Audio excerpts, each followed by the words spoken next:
Good morning, Asia, and good evening, America. I'm Eric Njoka, and time now for Wild DNA, the weekend edition. On the show today, we will talk about former U.S. President Donald Trump's misfortunes as a New York court rules that he must pay $354.9 million in penalties for fraudulently overstating his net worth to dupe lenders, handing the former U.S. president another legal setback in a civil case that imperils his real estate empire. We'll also talk about what next for Russia after key opposition figure Alexei Navalny's purported death in prison. Vigils are being held across the globe and protests calling for an end to Vladimir Putin's regime is growing. We'll also tell you the latest in sports, business and entertainment across the world. Welcome to the show. Let's start with the headlines. Make no mistake, Putin is responsible for Navalny's death. Putin is responsible. Joe Biden joins world leaders' chorus, blames Vladimir Putin over Kremlin critic Alexei Navalny's death.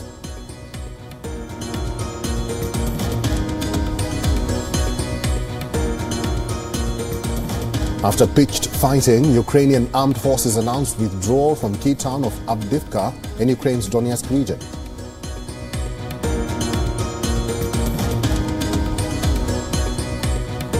Republican presidential frontrunner Donald Trump calls New York civil fraud trial judge crooked, claims case is part of a witch hunt after being slapped with $355 million penalty.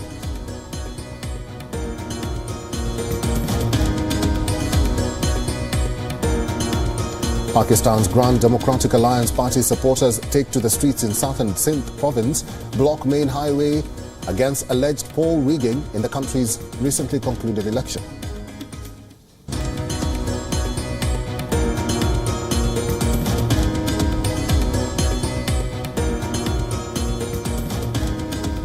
India set to launch its latest weather satellite at 5:30 p.m. local time later today using rocket dubbed Indian Space Agency's Naughty Boy.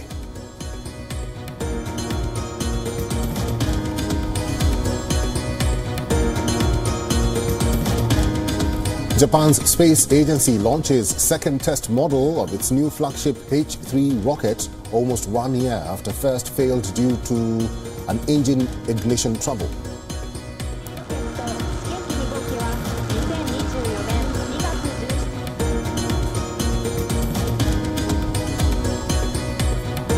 And Ravi Chandran Ashwin pulls out of the third test against England with immediate effect due to a family medical emergency. The announcement came on the same day as Ashwin picked up his landmark 500th test wicket. What a bowler he's been, what a servant for Indian cricket over a period of time.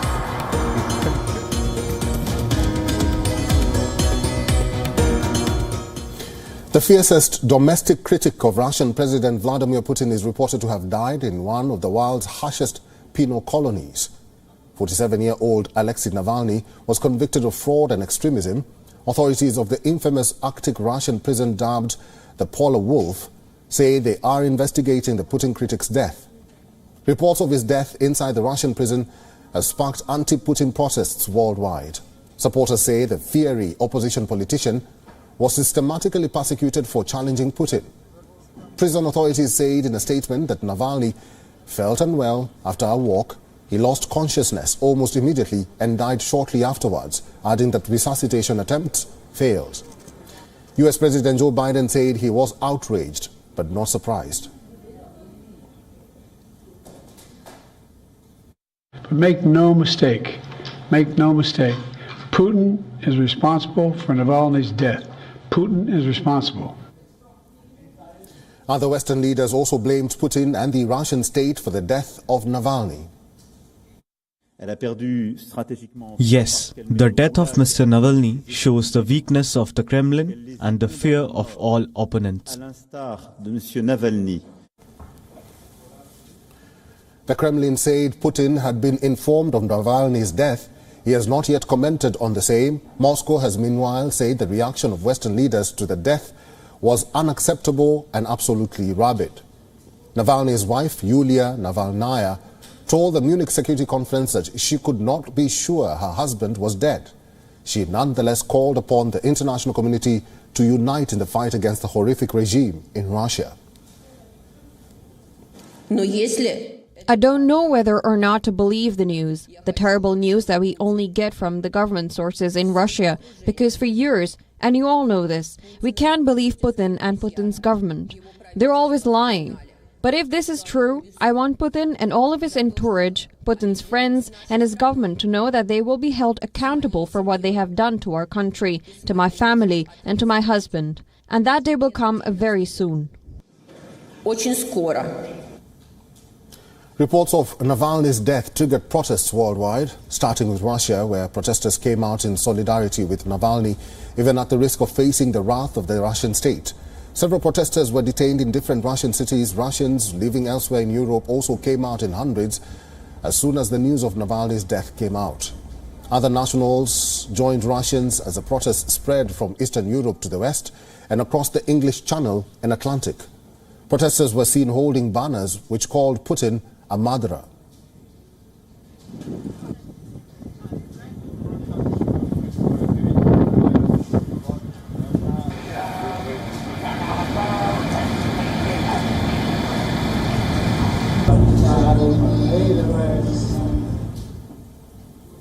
The imminent threat to Navalny's life went up in the last decade when his movement started to garner hundreds of thousands of protesters. One of the most notable incidents came to light in August 2020. Navalny fell ill on a flight from Siberia to Moscow. The pilot made an emergency landing, saving his life. The Kremlin critic was then flown to Berlin, where he was treated for the effects of a neurotoxin that German military tests showed to be Novichok, a poison developed in the Soviet Union. And he could have lived safely in exile after the assassination attempt on him in 2020, which nearly killed him, I might add. But he was traveling outside the country at the time. Instead, he returned to Russia. Knowing he'd likely be imprisoned or even killed if he continued his work. But he did it anyway, because he believed so deeply in his country, in Russia. Back then, Putin dismissed a joint media investigation that said it had identified a team of assassins from Russia's FSB security service. He said if someone had wanted to poison him, they would have finished him off.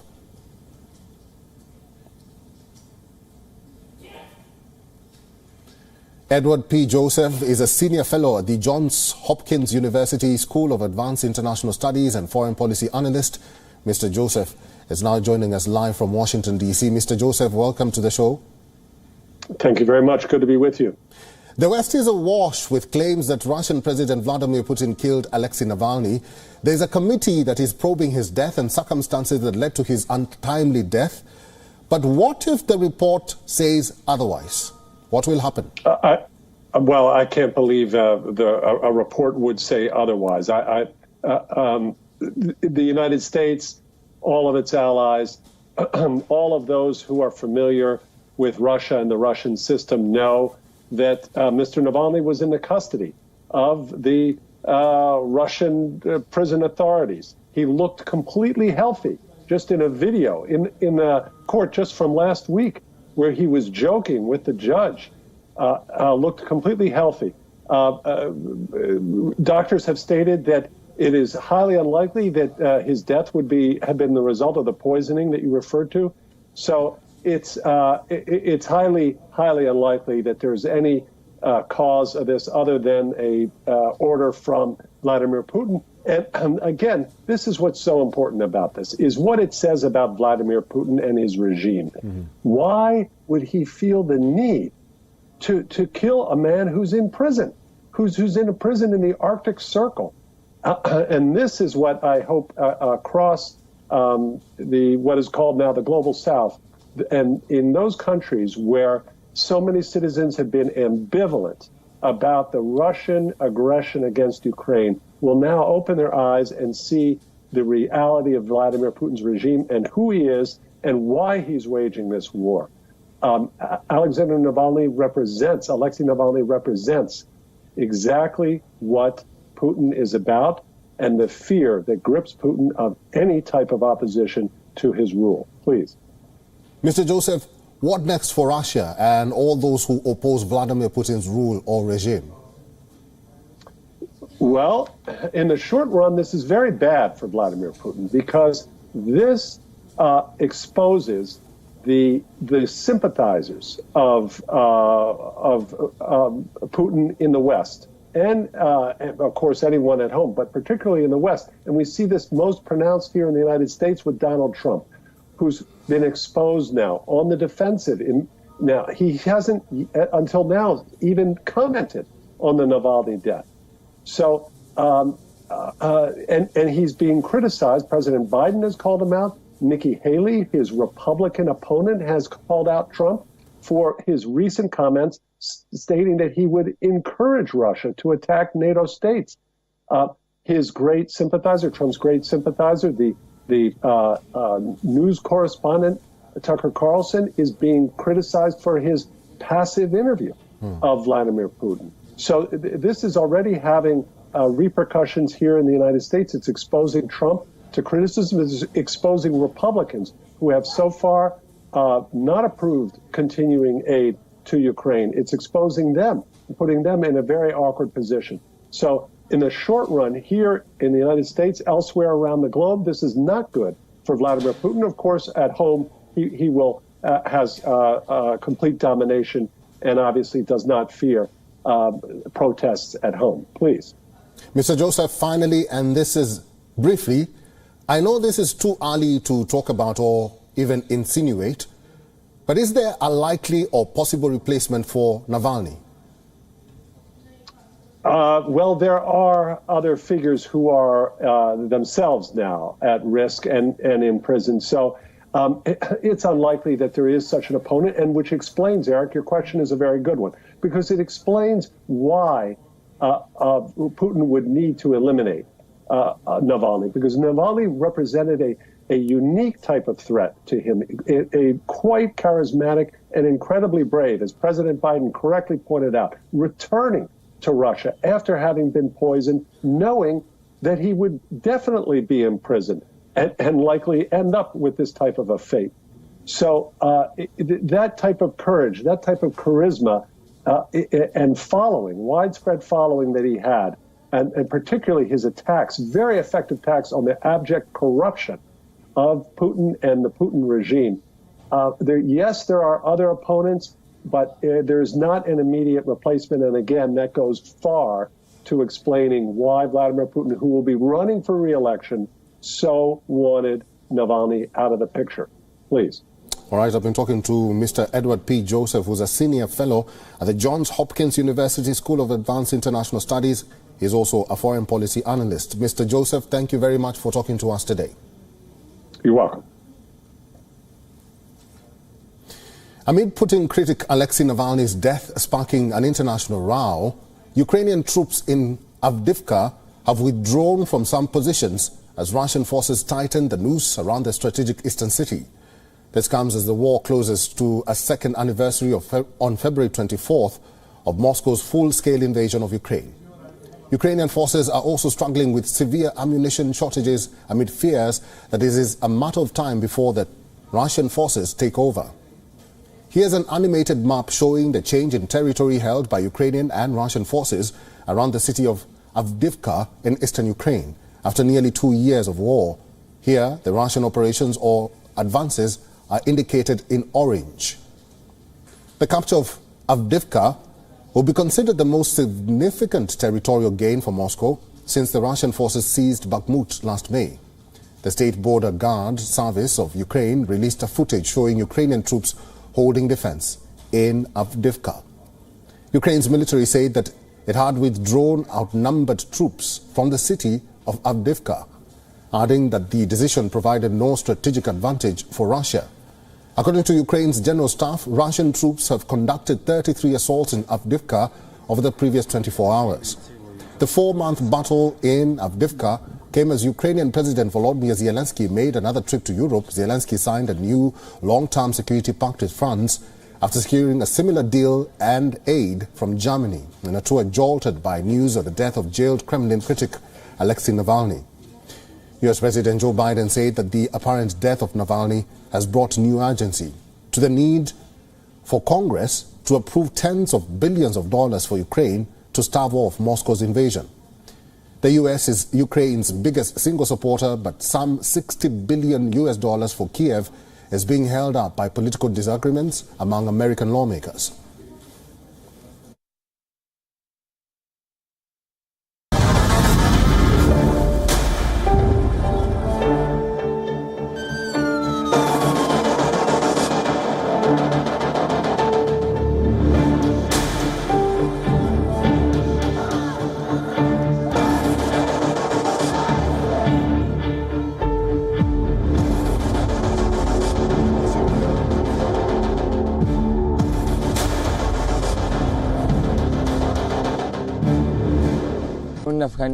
We are lost. We do not know where to go. I pray that the whole world pressurizes Israel to end the war and release us. We are tired. We've been walking around without knowing where to go.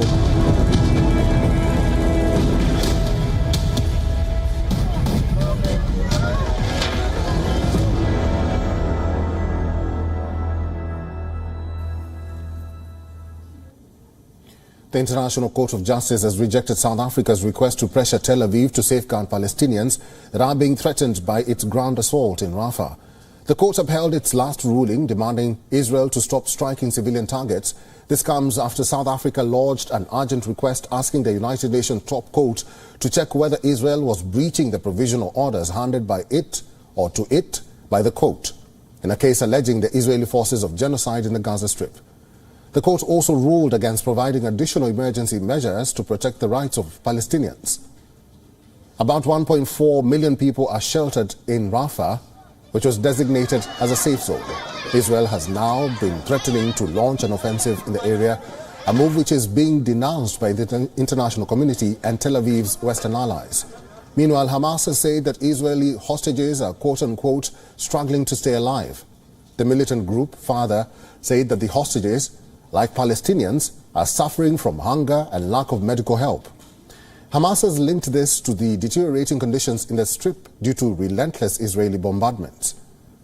Hamas abducted 250 hostages during the October 7th attacks, and as per Israeli sources, about 130 hostages remain in captivity. Just this week, diplomats from the US, Qatar and Egypt tried to broker a deal to halt the fighting in exchange of Israeli hostages.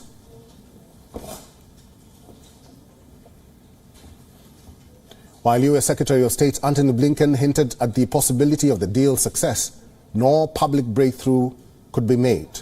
On Friday, Hamas's Gazan Health Ministry announced that at least 5 patients in the Nasser medical complex were killed due to lack of oxygen and power outages following Israeli strikes on the hospital.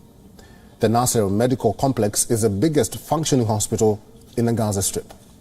Separately, US President Joe Biden has said that he pushed for a temporary truce during his extensive talks with the Israeli Prime Minister Benjamin Netanyahu on Friday.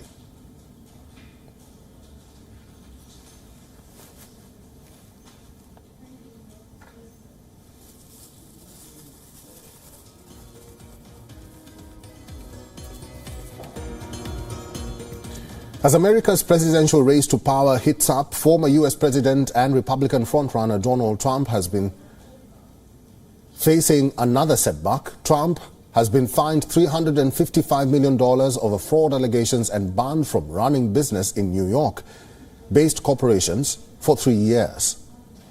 In the ruling issued by the New York court, Justice Arthur Engoron held that Donald Trump and the other defendants in the case are incapable of admitting the error of their ways, while former President Trump has called the court judge crooked and said he will be appealing the decision. Trump termed the ruling a witch hunt in order to prevent him to assume the president's office again. But a crooked New York State judge just ruled that I have to pay a fine of $355 million for having built a perfect company. Great cash, great buildings, great everything. It affects New York. It's mostly talking about New York, where we have a totally corrupt attorney general. She campaigned on the fact that I will get Trump, I will get Trump. Everybody's seen it. Letitia James, they've all seen it. Well, we'll be appealing, but more important than that, this is Russia, this is China, this is the same game. It all comes out of the DOJ, it all comes out of Biden. It's a witch hunt against his political opponent, the likes of which our country has never seen before. One of Trump's lawyers, Alina Habba, took to social media platform X and posted that the verdict is a manifest injustice, plain and simple. She further called the verdict a politically fueled witch hunt designed or designated to take down Donald Trump.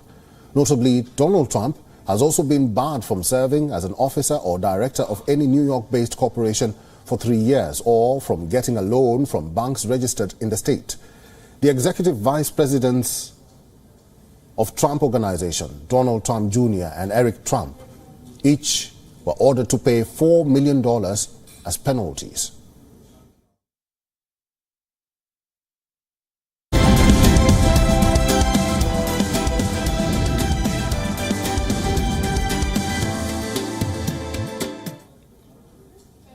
A new study has revealed that younger generations are rapidly closing the wealth gap with their elders, driven largely by a surge in stock investments.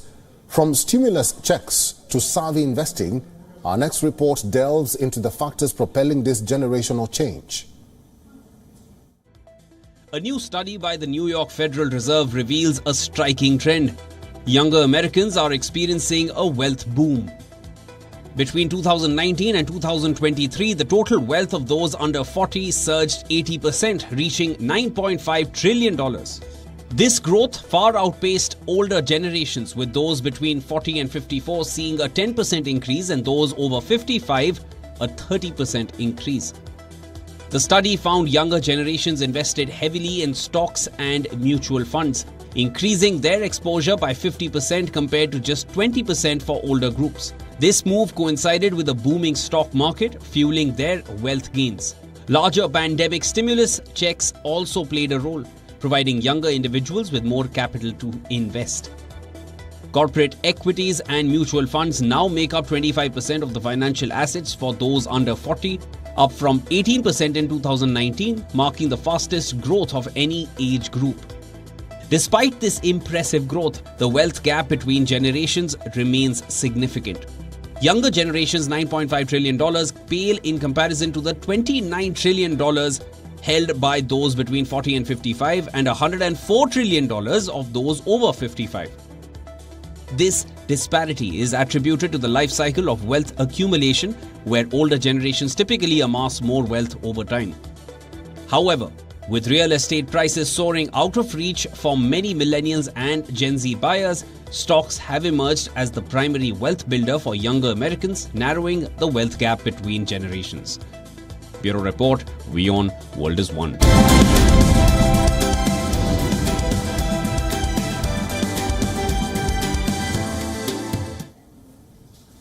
Let's now take a look at what is happening in the world of entertainment. Hollywood actor Amy Schumer, who received a negative reaction about her appearance in recent Instagram posts, has reacted to speculation about her puffy face, sharing that she has endometriosis. The actor said, and I quote, "There are some medical and hormonal things going on in my world right now, but I'm okay." Schumer also added that a woman does not need any excuse for her physical appearance and owes no explanation, but added that she wanted to take the opportunity to advocate for self-love and acceptance. If reports are to be believed, Hollywood actor Cate Blanchett's home will be put up for auction next month. The 54-year-old actor is set to sell her longtime home located near Melbourne in Australia. The 3-bedroom home is likely to go under the hammer on March 9th with a starting price of approximately $1.47 million. British-American actor Helen Mirren received the 37th Annual American Cinematheque Award. The Oscar-winning actor expressed her happiness on receiving the honor and also decided to bat for women representation in showbiz.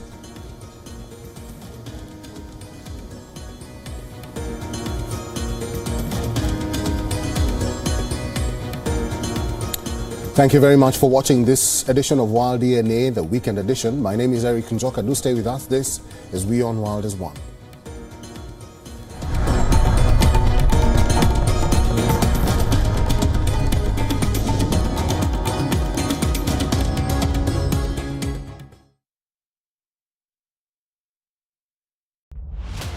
Elections in Pakistan throw up a fractured mandate as a crown of dense thorns await the new leadership. From Pakistan to India, sizing up the world's biggest ever democratic exercise. A record 968 million people are eligible to vote in India's great big election festival.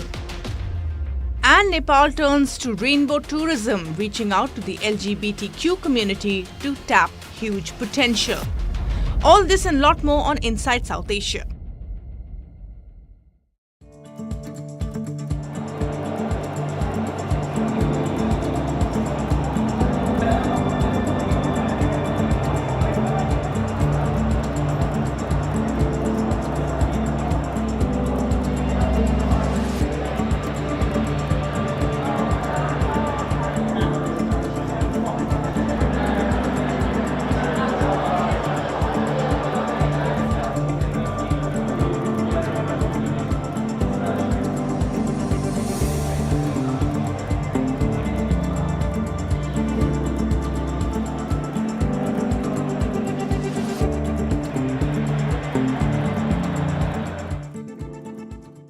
You talk to anyone in India, anybody who is having some surplus money, they are definitely either doing SIPs or putting some money in the markets. Digital public goods is what the rest of the world is now looking at India, saying, you girls and you guys did it right.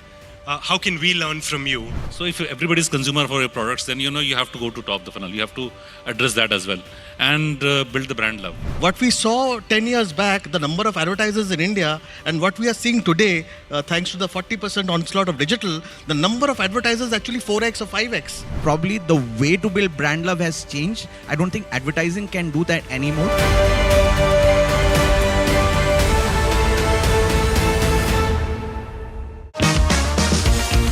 This week on Take It Out, our focus is on the use of AI in the music industry.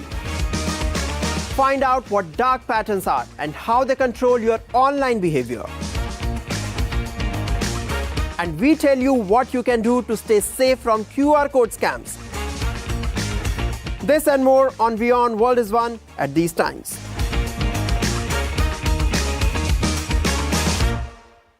On the next episode of World of Africa, several hundred people demonstrate across different cities in Senegal following the postponement of the country's presidential election scheduled for February 25th, as President Macky Sall's ruling party Alliance for the Republic called for dialogue.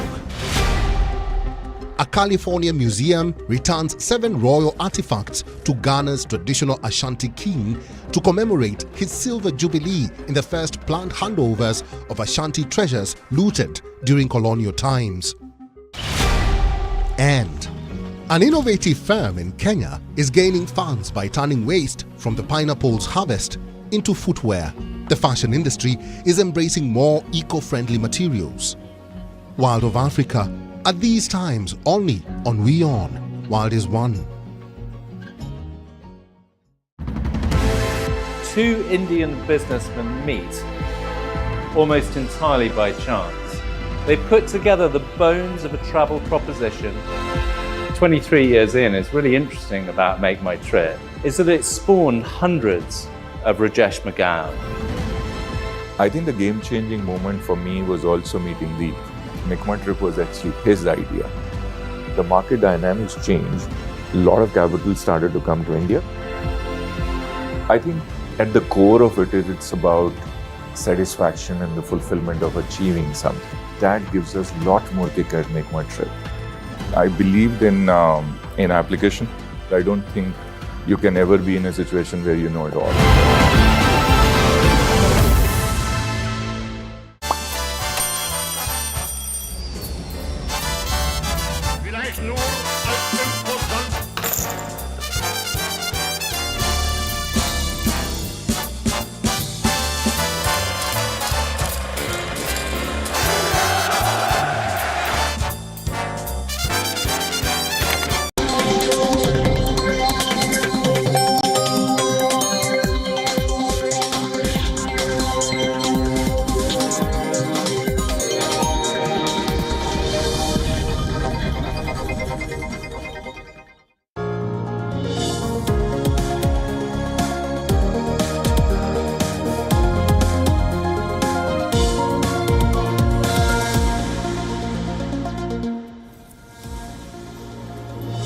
Hi, welcome back. You're watching WION World is One with me, Aditi Singh. Let's get you all the top stories we are tracking at this hour.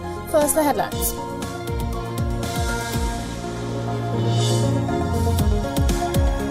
Putin is responsible for Navalny's death. Putin is responsible. Joe Biden joins world leaders' chorus, blames Vladimir Putin over Kremlin critic Alexei Navalny's death.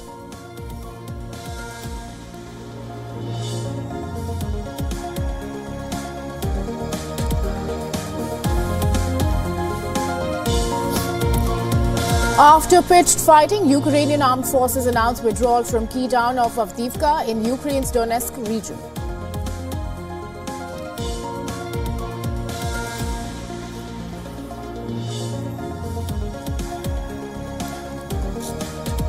Republican presidential frontrunner Donald Trump calls New York civil fraud trial judge Crook claims case is part of a witch hunt after being slapped with $355 million penalty.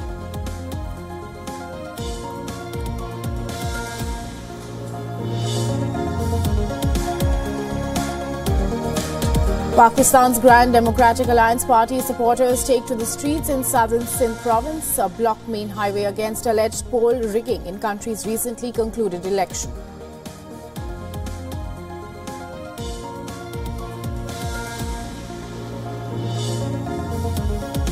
India is all set to launch its latest weather satellite at 5:30 p.m. local time later today using rocket dubbed Indian Space Agency's Naughty Boy.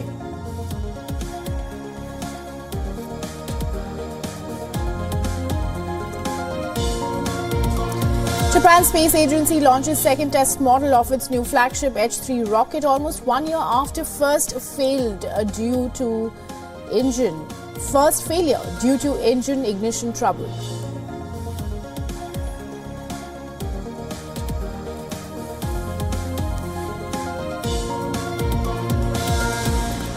Ravichandran Ashwin pulls out of the third test against England with immediate effect due to a medical emergency, and the announcement came on the same day as Ashwin picked up his landmark 500th test wicket. What a servant for Indian cricket over a period of time.